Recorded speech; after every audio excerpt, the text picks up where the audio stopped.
Assalamu alaikum, family. Peace be unto you. Welcome to day 9 of the Sajdah Deca Fest. We are talking about gratitude and reflection. And my goal is to get through this without crying, because I'm dedicating this show in my 10-day celebration to my spiritual journey to the Honorable Minister Louis Farrakhan. So grab your coffee. I got water today. Share, tell a friend, support, like, and subscribe, because they may take this one down. I'll see y'all in a few. I'll be right back.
O Allah, guide me among those whom Thou hast guided aright, and preserve me among those whom Thou hast preserved, and befriend me among those whom Thou hast befriended.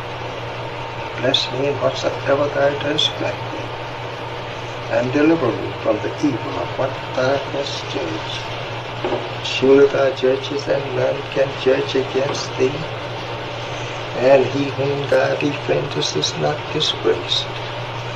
Blessed art Thou, O Lord, and exalted be Thee above what they set up besides Thee.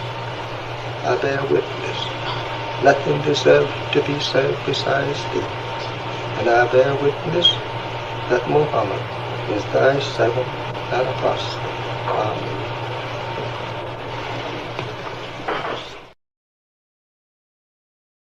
I have received so many pleasures, so many very good to look at, whether you own them or not. It's a pleasure just to look at such presents. Why, I have never witnessed so many presents. I think I have to build me a house for presents. This shows what Allah can do for you and me if we believe in Him. There is nothing that we could not accomplish in the name of God. You know what your problem is? You don't have even a worthy goal to strive after. I'm going to give you an assignment today. Here's an assignment. Is there something you want? Do you want something? Something that you want, but you have not been able to get it? Huh? Close your eyes. Do you see it? Whatever it is that you want, first envision it. You got the picture.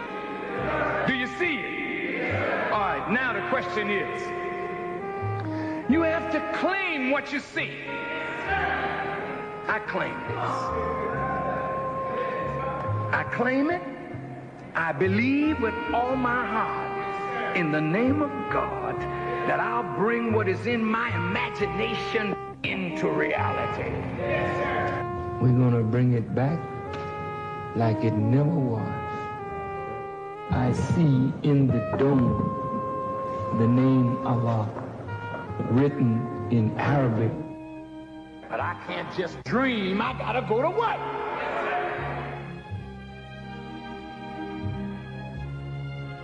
How do you bring it into concrete reality? First, without faith, you can't work the vision.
Assalamu alaikum, family. Peace be unto you, and welcome to day 9 of the Sajdah Decca Fest.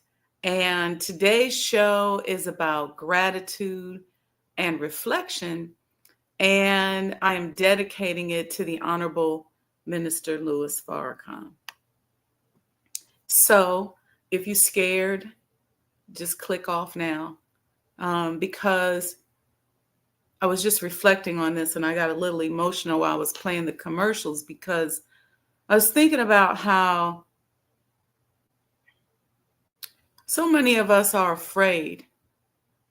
And so many of us, we're scared to show a video of him or anything on our pages because we don't want somebody to take it down, or we're afraid of what somebody's going to say to us, or we're afraid that maybe we're not going to get the job, or maybe we're not going to get the contract, or maybe we're not going to get this or that, whatever it is that we desire, if we show that we respect and love this man. When we talk about this 10-day Decca Fest, there would be no Decca Fest. There would be no journey for me from my physical birth anniversary to my spiritual anniversary were it not for this man. And so the entire series is about him setting me on this journey. Because if it wasn't for him standing up, if it wasn't for him encouraging us to be better. Listen, here's a man who encourages us to have courage, to have integrity. I'm talking about the highest degree of integrity, almost to the point where sometimes it's frustrating to people. But yet folks got a problem with our love for him. This is a man who has been a father to me since I met him. Since I left Indianapolis, after having been there a short stint, getting my ex, starting this spiritual journey, moved to Chicago at the request of his laborers to work at the National Center to help with accounting, business development, and whatever I could. He's just always been a father, pulling out and teasing out the best of us, guiding, supporting, motivating, teaching. So when I see people treating him a certain way, it hurts and angers me. But he even does not encourage that hurt and anger to turn into anything other than increased faith. More faith, more love. That's just what he keeps coming with. More love, more love, more faith. He sacrifices himself and his family for us. He's taking on powerful people in the United States of America for us. But a lot of us are scared. Even a lot of us as Muslims, we scared. We don't, we got a little job. We don't want nobody to know. We got a few little contracts that we think we're going to get. We don't want anybody to know. Let me tell you something. The absolute greatest thing that has ever happened in my life was having that man decide that I was something special to him. And not apart from any other person. But I'm talking about the level of love and attention I cannot thank Allah enough for. Cannot thank Allah enough for.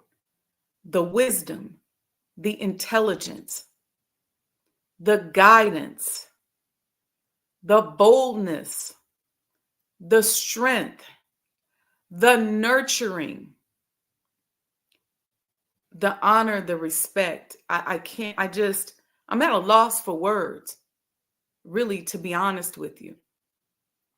I brought some videos with me today because if you've never taken the time to experience the Honorable Minister Louis Farrakhan, I strongly suggest, no matter what race or background you are, but especially if you are a Black person in the world, experience this man. Don't let nobody tell you that something's wrong with him, that he's a hater.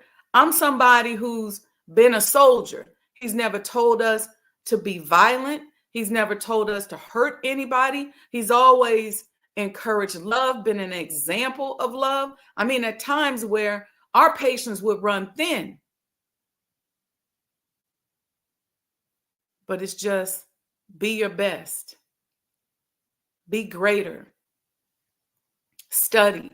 Learn. It's all about pushing us to greatness. It's all about the proper handling of people. It's yes, ma'am.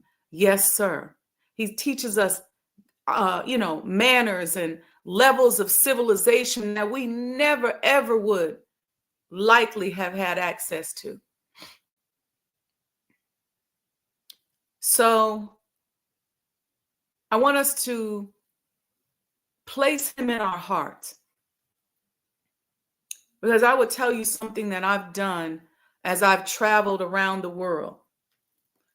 He taught me to nurse on this book right here. This is my travel Quran. You see the condition that it's in? I'm holding it like this because it's about to fall apart. Taking this with me all around the world because of his encouragement.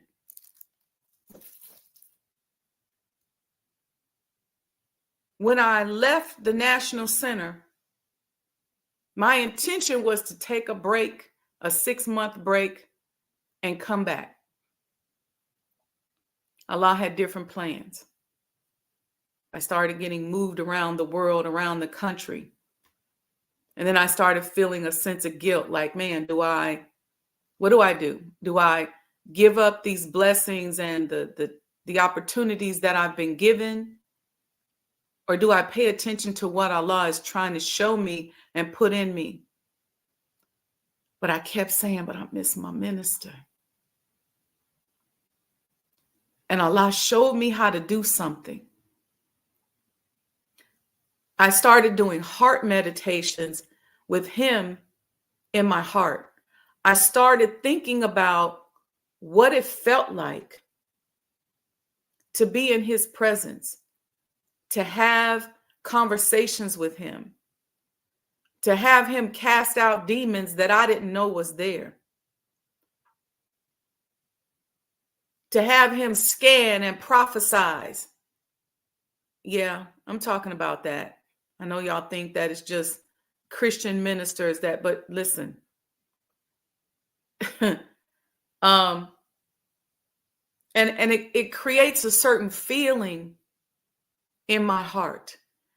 And there was just a familiarity about it. And so I started to take that and place it in my heart. And every time I missed him, every time I was facing something difficulty, he's right here. I can call him up, and I've practiced this so much, I can call him up and feel him in my heart anytime I want. If I'm a winner, if I'm a loser, if I'm being attacked, if I'm hurt, if I'm tired, he's right here. And so I call it my Jesus within. And there'd be times where I'd be going through something or dealing with something, and it would just come up unannounced. And I'll say, let me take that moment to reflect. When I would be in my hotel rooms digging into this travel Quran, travel Holy Quran, that man who encouraged me to do so was in my heart and remains in my heart. So when I see those of us denying what Allah has done for us through him, it's troublesome. See, because you can't deny somebody who gives you life, somebody who gives you tools and techniques to help you improve your life, improve your health, who brought back the teachings of the Honorable Elijah Muhammad. You see, because the nation had fallen, it had gone. He could have went back into show business. He's a very, very, very, very talented person. Just supernaturally talented in a number of different disciplines that y'all don't even know nothing about. He could have gone and done anything and probably by now be a billionaire and then some. But he said, I'm going to raise the nation. He couldn't stand to see his father's name being dragged through the mud. And so he sacrificed. Stood in front of Jesse Jackson as he took bullets when he was a candidate for president. See, this ain't our first rodeo at a black candidate.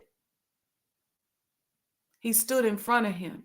He's been taking those little pot shots, and I'm calling them little pot shots because he's grown in the midst of those attacks to the point where it's like little pot shots. He's given us an example of manifesting in the face of controversy. He never once said, I didn't say that. He never once said, I'm going to blame this on Jesse. He just kept rolling, kept taking hit after hit after hit, looking in the face of those of us that he loves so much and watching us deny him, not wanting to be around him. Imagine the pain of that. He just kept going deeper and deeper into his faith, lie after lie, false accusation after false accusation, all kinds of negative comments. He just kept and keeps going. But not just keep going in any old kind of way. Keep going and evolving and loving and growing. He's got the power and backing of God himself. Whatever he says, it's just be, and it is. He is, I am. His spiritual gifts, they're not even spiritual gifts. They are who he is. You're talking about a reader. You're talking about a seer. You're talking about someone who can love you into success. Somebody that can love a people so hard that he puts a protective shield around us in the face of people who are trying to kill us and enslave us all over again. He has protected us. He's traveled around the world. Friendship tours, this delegation, that travel, making friends for us. Guiding us, protecting us, keeping us from acting a fool, because some of us, let me tell you something, the fears that you have when you see some of these young brothers and sisters would be at your doorstep were it not for the Honorable Minister Louis Farrakhan. You think it's bad out here now. But were it not for him teaching us, do for self, be patient.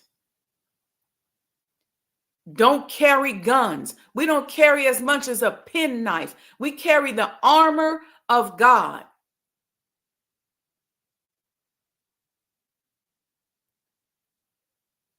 This is my testimony. So when we're talking about my Deca Fest, it wouldn't be Deca nothing without this man. I want to show you a quick video.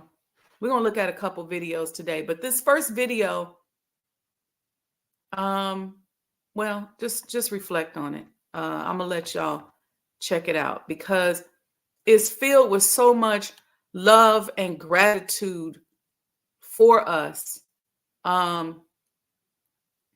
That you just got to see it. And I want you guys to do me a favor while you're watching it. I want you to take and place your hand over your heart. And I want you to feel the tenderness of your heart. I want you to feel the power of your heart.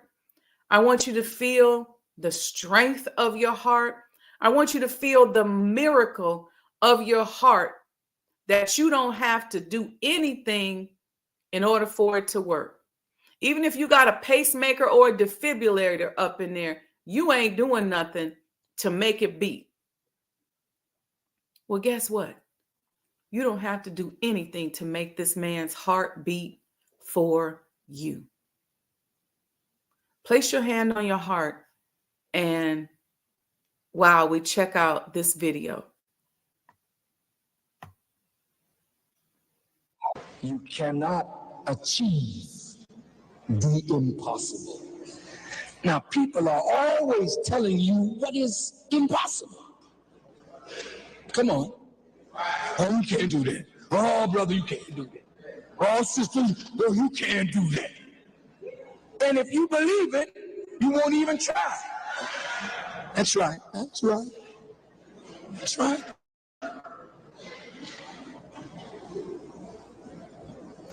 But when you have faith in God, there is no thing that is impossible. Now, how could that be?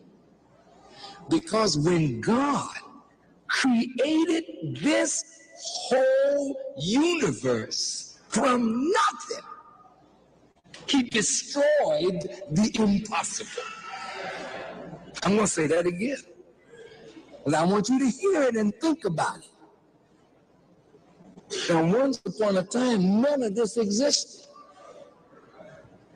And the Creator created it from nothing. Then what's impossible with him? See, a lot of things are impossible without him, but there is nothing impossible with him. Now look, brothers, see, when you don't have faith, real faith in God, you don't even attempt things that people say are impossible. But when you have faith in God, you will try the impossible and find it's quite possible. So faith in God is a key to accomplishing anything in life that you desire. Now look at this. And I know you've heard me say this in times past, but I want to reiterate it again because of how true it is. Just as a baby on its mother's breast for the first time does not know that milk is there, but will keep on pulling until some milk appears. That's faith. It's the substance of things hoped for, the evidence of things not yet seen. When you look at this universe, everything that you need to make life beneficial to you is already here. Think of anything you want, it's already here. You ain't got to create nothing, it's here. But the question is, how strong is your pull on the mammary gland called the universe? Because the universe is a giant breast. I'm going to say it again, since all these brothers like to think about, excuse me, sisters.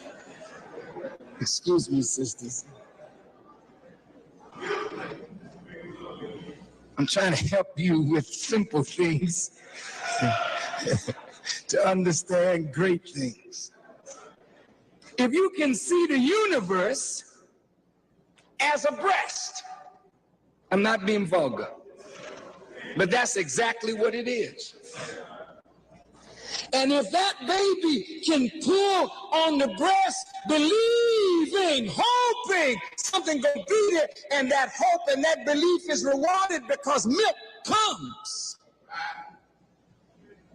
then you have to learn how to pull on this universe to get the things out of life that the God who created this and you promised. What do you want? Well, brother, I'm gonna pay my bills. It's done. What do you want? That's all you want? Oh, That's punk stuff.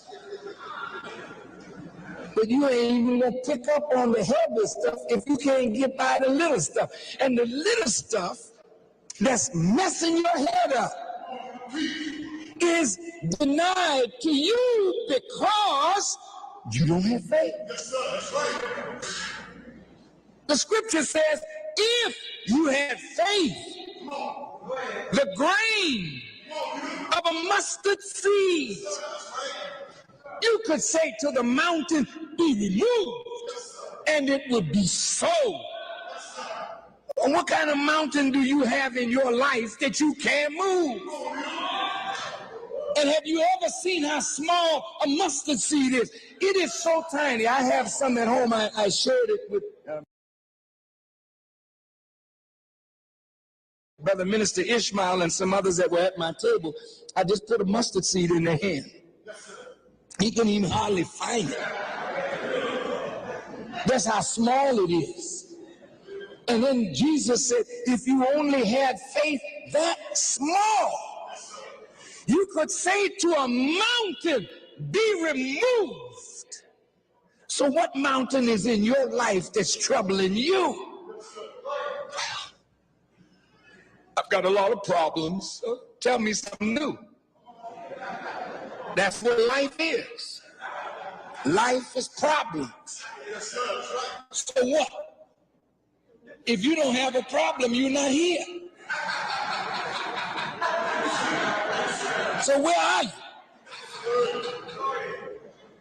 When God brought you here, he brought you here to give you a problem.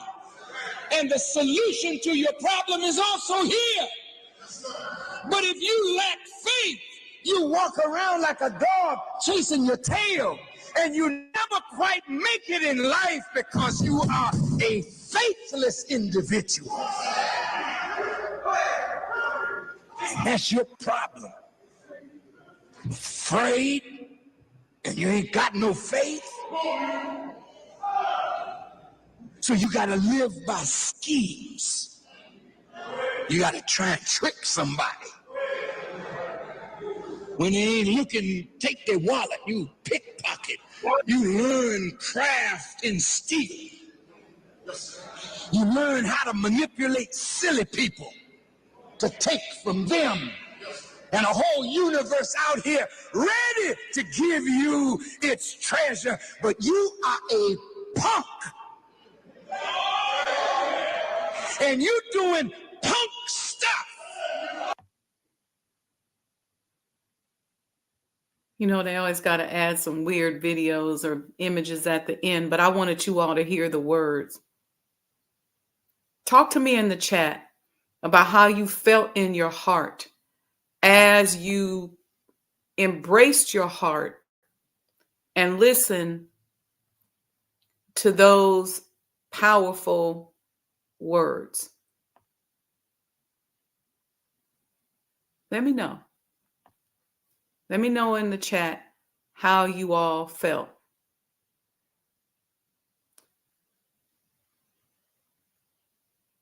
Who's teaching us like that? Who's been teaching us like that? Who's loving us like that and teaching us that no matter what problem we are facing, I'm saying during the Deca Fest, no matter what problem I was facing, following his words and his guidance like that has helped me to be triumphant each and every time. Humbly triumphant. Humbly triumphant. Any problem you're dealing with. Nobody teaches like this man. Thank you, Brother Robert 11X. Nobody teaches like this man. Nobody is teaching us to love like this. So when you say, well, Wendy, what keeps you going? What kept you going? It is that mental, physical, and spiritual training and guidance that I started to nurse on from the very moment that I first heard his voice in 1990. So very grateful. Some people say, well, I don't know where I would be. I have an idea of where I would be. And I'm going to be real transparent and I'm going to tell y'all. See, because, and this is really no shade to any of the sisters that I'm going to mention. No shade to you at all. Brother Lamont said he's fighting back tears when he thinks about what that man has done for him. The past 25 years have been trial after trial, but his words have been sufficient. Brother Robert 11X said, no one teaches like this man. Sister Aurelia says, I felt vindicated, still pulling on the universal mammary gland. It is real. It is real. So, no shade to any sister that I'm going to mention, okay? Because there's respect there for these sisters and what they've accomplished. I was on an educational and professional trajectory that, were it not for September 9th, 1990, which is the reason for this Decafest, were it not for that moment of joining the Nation of Islam, starting this journey of self-improvement, because that's what really joining the Nation of Islam is. People think it's not just marching and drilling, although that is our exercise of the gods. It's not what the media would tell you. It's about a mirror being put up in your face, and you got to deal with all the ugliness that you see. You got to improve your life so that you can be on the road to becoming a god. This is why a lot of people fall away and fall out of the nation. It's not because they can't eat pork or because they can't have sex with random people. It really ain't got nothing to do with that. A lot of it is because, that's part of it, but a lot of it is because that mirror that goes up in your face, that makes you look at yourself, makes you see all the things that you do and are doing that are pinching you off from your creator, from God. See, when you don't want to face that stuff, then you use deceptive intelligence. Well, they tripping. I can't eat no pork. So you're going to throw away your whole salvation just to go eat some pork? You're going to throw away a divine self-improvement process over a pork chop or some bacon? So you go, okay, no, I ain't studying no more. I can't do this. No, I like messing around with people, or I like doing this. All these excuses, because you really just probably want to go back to what you're comfortable with. See, something happens in your brain when you develop bad habits. When you develop a bad habit, you start identifying with that habit. Even if you think you're a corporate person and you think you all of that, we still even going about finding relationships. The way we do it is by playing Russian roulette with sex. So I was on a trajectory, a professional and educational trajectory that somebody would have looked at if they went all back to my background and the gifted classes, the grades, the demeanor. They would have said, she's going to be a Condoleezza Rice. I was on my way to an international finance program. I had already filled out the paperwork. And when the sister invited me out to hear the minister, I was like, I'll go. And I was going out with my friends. We used to go to this place in Broad Ripple, Indianapolis called the Vogue. And it was on a Thursday night when he was coming out to speak. And my girls was like, girl, we're going to the Vogue. What is wrong with you? I was like, yeah, but we told the sister that we was going to come out. And she gave us these tickets to hear Minister Farrakhan. And they was like, okay, well, that started at 7. You go to that. We're going to go to the Vogue and get us a table near the dance floor. Because we all thought that we were fly girls from In Living Color. That's how we used to dance. That's what we thought we were. So we couldn't wait to get us a seat and a table down by the dance floor so we can pretend like we was fly girls from In Living Color. Real talk. So we're going to get us a seat. You go hear the minister. And I said, okay. Went to go hear. Needless to say, I ain't never been back to the Vogue. Don't have no desire or plan to go back to the Vogue or be a fly girl or to be Condoleezza Rice or Kamala Harris. No desire. But that was my professional trajectory. So when I went to the side of the stage after the lecture to tell the sister who brought me in, I wanted her to see my face that I had honored the word and didn't throw the tickets away. She said, oh, let me introduce you to somebody. So she introduced me to Brother Kamal. I think Brother Wazir came over there. I don't know which one. One she introduced me to, and then the other one came over. But at that time, I met Brother Kamal Muhammad, who was the national secretary, and Brother Wazir Muhammad, who was the national accountant. Brother Kamal Muhammad is also one of the sons of the Honorable Elijah Muhammad. So I met them there on the side of the stage. And Brother Kamal said, nice to meet you, sister. Do you have a resume? Of course, I ain't got my resume with me. I was supposed to be going to the Vogue. But Brother Wazir said, we need somebody like you.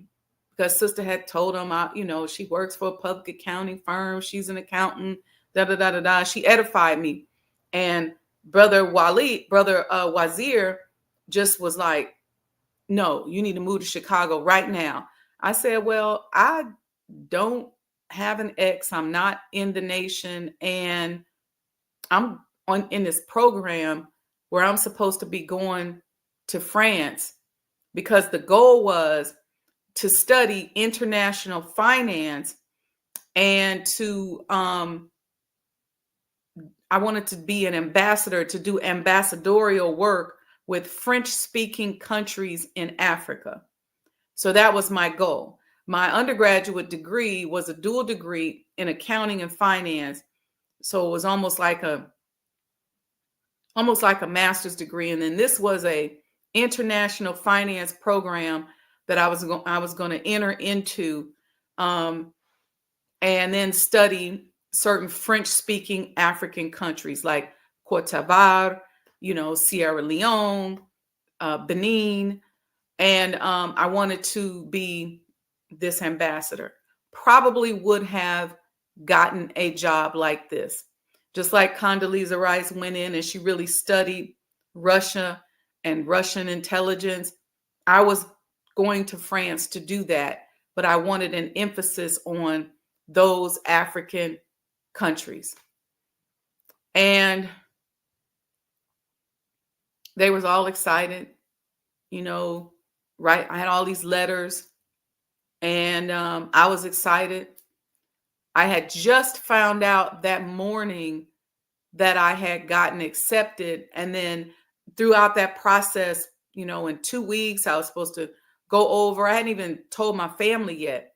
And when I stood there on the side of the stage and Brother Wazir was like, you got to move to Chicago. The minister need help. He need people like you. I was like, but he just ignored me. If you know Brother Wazir, you can't tell him nothing. May Allah be pleased with him. You cannot tell him nothing. And I said, well, I don't have my ex. So he said, well, where's the sister captain? So he called Sister Virginia over there and asked her, when can she recite? And Sister Virginia said, well, she can come to class on Saturday and blah, blah, blah. And I did that. I went to study group that next day. went to class on Saturday, and that was July 19th. So my goal was to get through this whole process by my birthday, which was August 30th. August 30th came, and then it was 10 days with me going, sister, can I recite today? Can I recite today? Can I recite today? Because I just got this drive in me that I wanted to recite and hold post. Plus, Brother Wazir was like, call me as soon as you get your X. So that was the press during those 10 days. And so finally on September 9th, 1990, 9990, I recited in the check post like I explained to you all the other day. And there was so much stuff that happened. I'm going to write this in a book one day. I don't know how I'm going to do it, but so much stuff that happened. When I finally spoke to Brother Wazir, he told me that Brother Kamal said, make sure you come to Savior's Day. And I think Savior's Day, that October, we used to call October Savior's Day. It wasn't the Day of Atonement. We had 2 Savior's Day.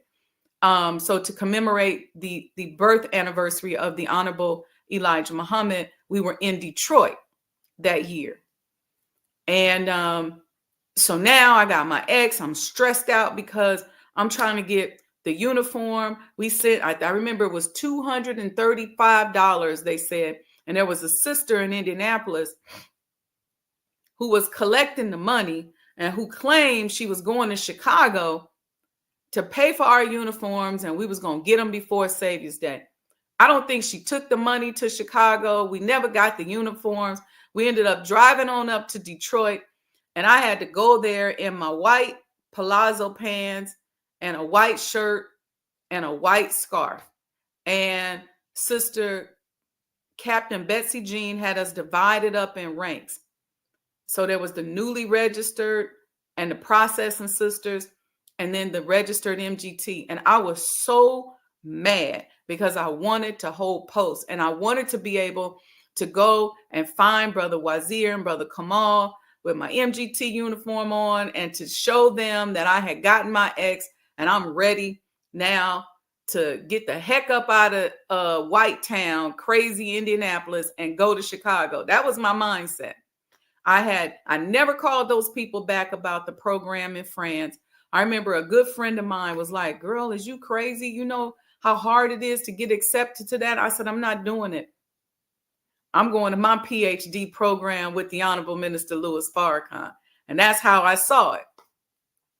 And I will never forget when they had us divided up in ranks. There was another sister, I think it was Sister Charlene, who divided us up in ranks, and Sister Betsy Jean Farrakhan, who was our national MGT captain at that time, walked into the room. She was the most statuesque, powerful sister I had ever seen in my life. If you know her as a captain, she was very powerful and very influential and very strong. And when she told you to do something, you did it. And I was trying to figure out how I was going to say, but I got my ex, I can hold pose. I got on something white, I can hold pose.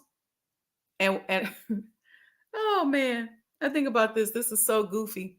When she walked past me, I said, "Assalamu alaikum, ma'am. I got my ex. We couldn't get our uniform. I think I was talking a mile a minute." I said, "But I know my general orders though." And before she could tell me, I just started spewing out my general orders. And she looked at me, and she looked me deep in my eye. I could feel her looking at my soul. She said, "Fall in, soldier." Woo! I just got the feeling. You don't even know. I looked, I was like, and I fell right in, and she put me on post.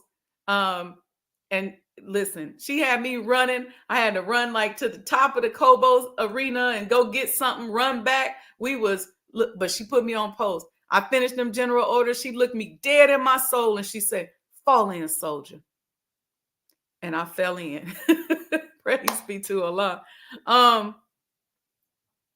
Anyway, I'm just grateful. And then the rest is history. Then I moved to Chicago, Brother Wazir, you all have heard that story. He was very instrumental in pointing me towards business and pointing me towards infusing the teachings of the Honorable Elijah Muhammad into businesses and policies and procedures, and teaching me that old business models no longer work, that we have to come up with new ways of doing business. He would give me assignments to call somebody on the phone, and he would sit there and listen and then say, I didn't hear no Islam in that conversation. I would turn in a spreadsheet. He'd be like, I can't give this to the minister. I don't see no Islam in this. I'm like, what are you talking about? But he was like the gatekeeper as we was, I would be preparing the reports to give to the minister, and he would just be looking at it. How did I start it? What did I say? He would watch me as I interacted with people and then make me go back and reread the proper handling of people. Said, if you're going to help build the nation's businesses, Allah got to be in it. You can't bring this white folks way of doing things into it. Because remember, I'm steeped in corporate and in their mindset and their methodology to the point where I'm about to go do this ambassadorial program in France. So you already know I got the pedigree and I got the behaviors. He just was mining and teasing that up out. Yes, Sister Aurelia, Sister BJ had that look. She glided in the room. She looked deep in my soul and said, fall in, sister.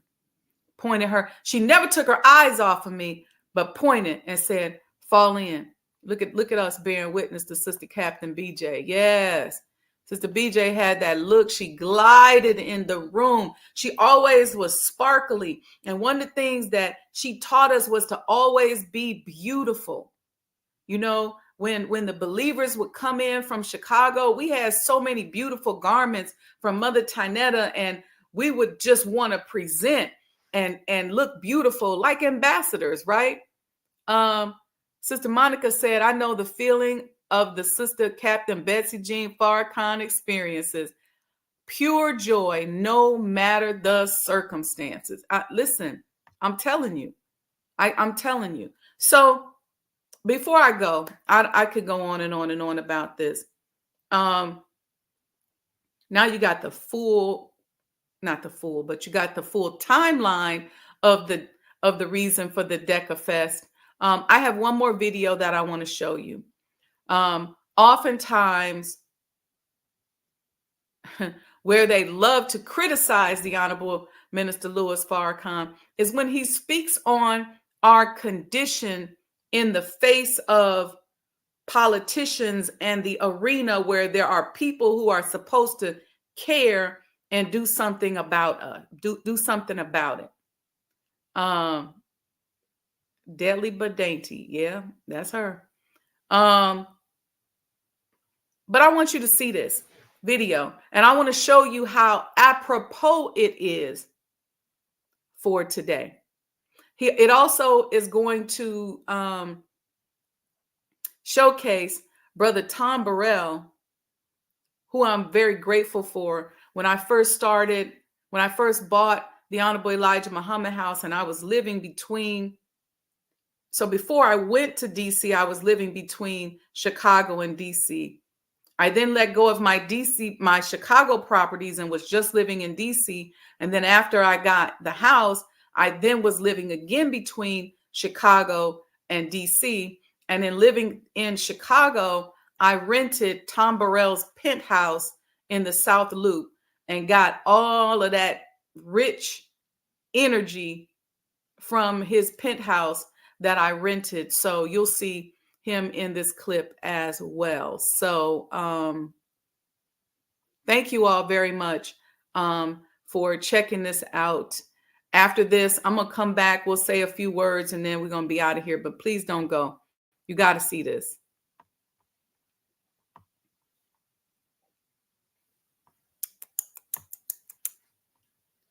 Look, the computer is like, girl, you coming with too much fire on this. We got to slow this down a little bit, but you won't get a chance to. O.J. Simpson was charged with murder. And in a court of law with a jury of his peers, he was set free. A lot of folk didn't like that, so they sued him. And he lost in court because even though he was not convicted of murder, they said he's responsible. White folk are rich and powerful, the rich and powerful, because black folk worked for 310 years as chattel slaves and got not one day's pay. I could call out the rich and the powerful whose riches have been gotten on our backs, but I'll save that for another time. The point is, the present generation of whites did not do this. But the present generation of whites are in their privileged position because of what a former generation of whites have done. Now the question is, a black agenda should be put before them, because if they don't accept the responsibility to clean up this problem, you don't have a lot of time to wait 40 more years for a benevolent white president or a benevolent black president. That day is over. America is facing the judgment of God as we sit around this table. Look at the weather.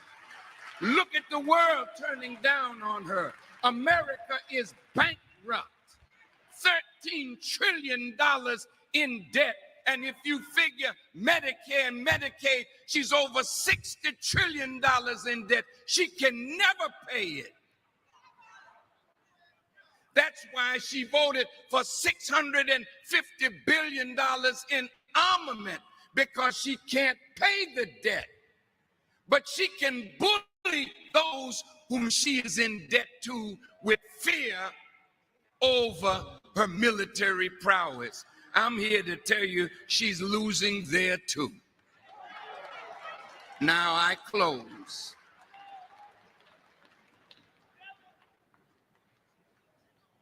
Our people need repair. Yes. We need repair from 310 years of chattel slavery, where black men were forced to be studs, to make black women pregnant, to make more slaves for the slave master. And that same unhealthy attitude of misusing our women and making babies that we have no desire to take care of is still with us. Willie Lynch, who gave the ways that we could keep being divided so that they could rule us for 1,000 years. That sickness is still with us. Yes, we got a black president, but brother said it was confusion. He confused the issue. But really, he never wants to lose the white vote. So if he loses the white vote, he don't care that you voted for him. But if he loses the white vote, he feels he will lose. Dear brother, if you're watching, out of love. Out of love. That's right.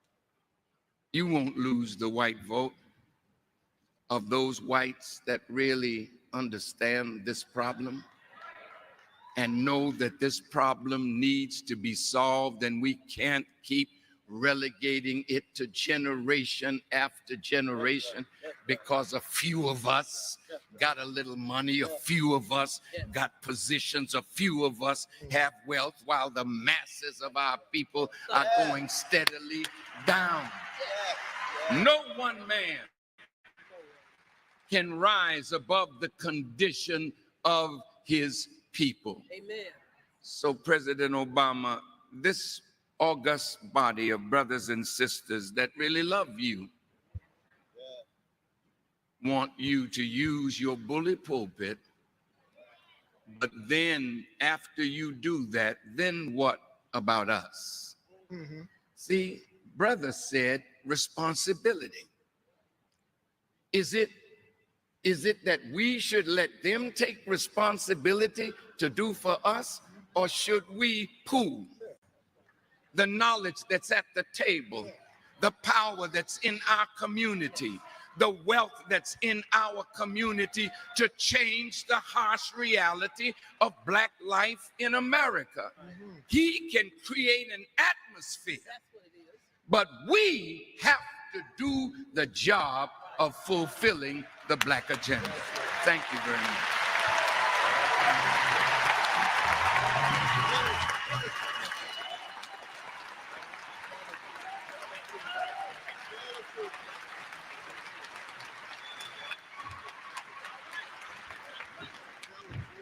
That is a perfect segue to this.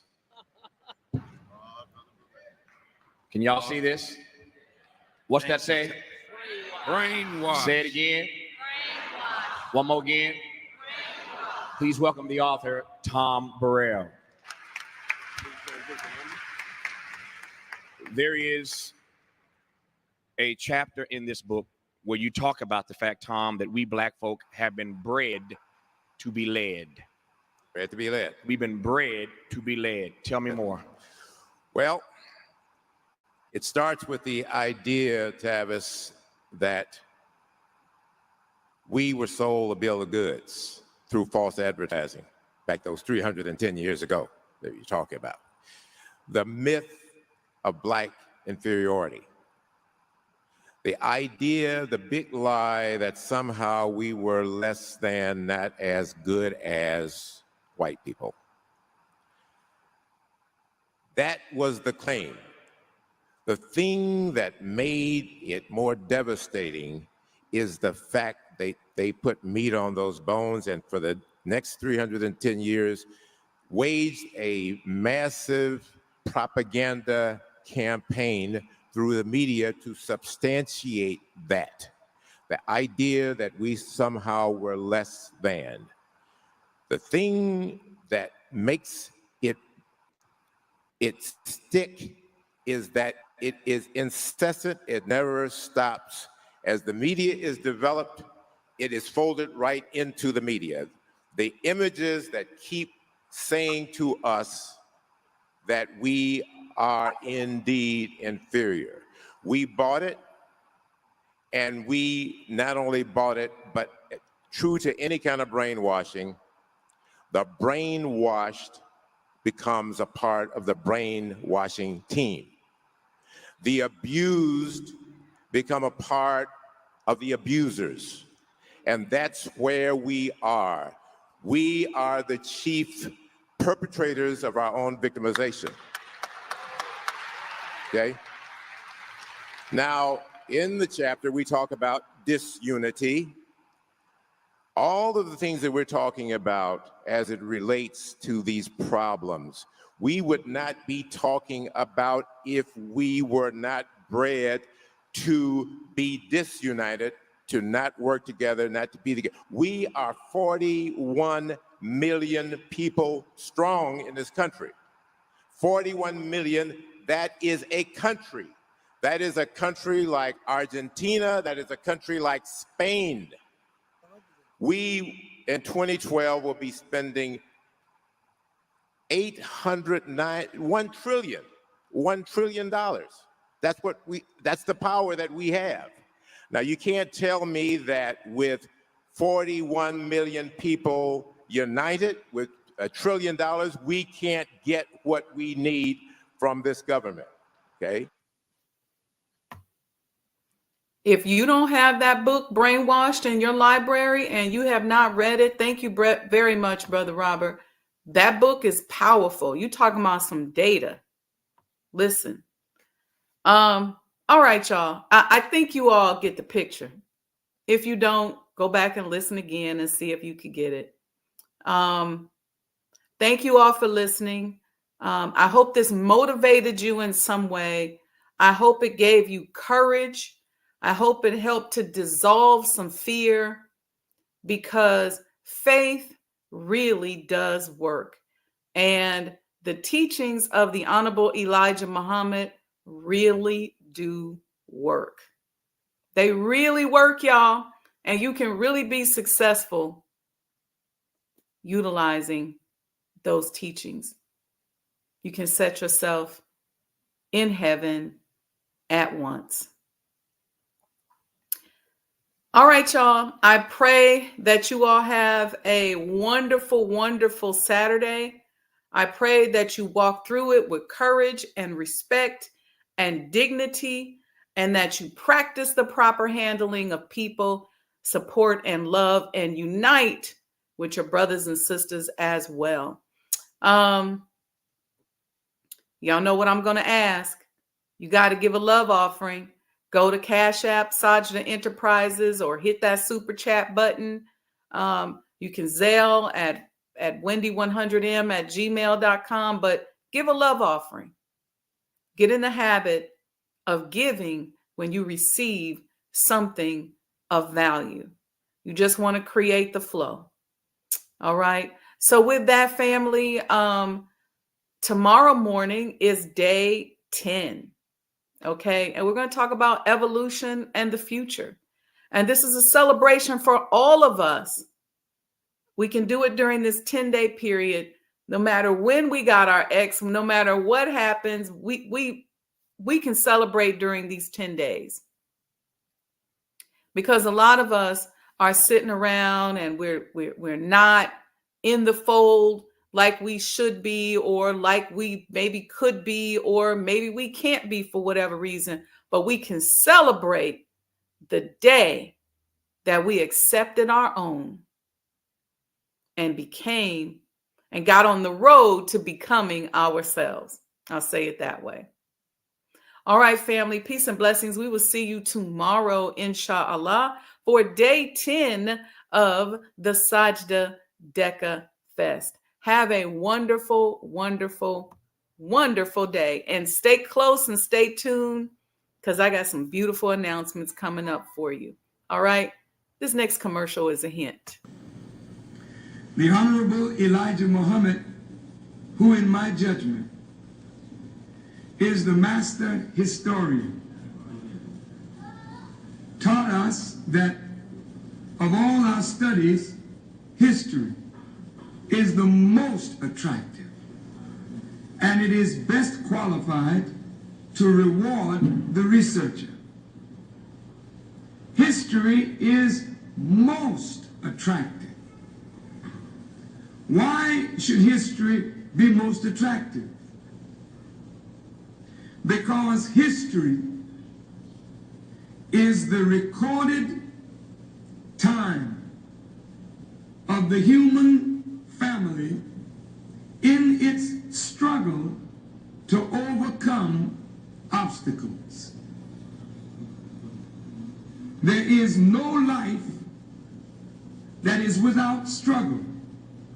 The Holy Quran teaches us that man, meaning man and woman, is made to face difficulties. And after difficulty comes ease. But it is history that guides us through difficulty. For if you know how people who had difficulty yesterday got through, and if your difficulty is somewhat similar, then today we also can get through if we follow the guidance of history. This is why Carter G. Woodson and many of our black giants fought for black people to know our history.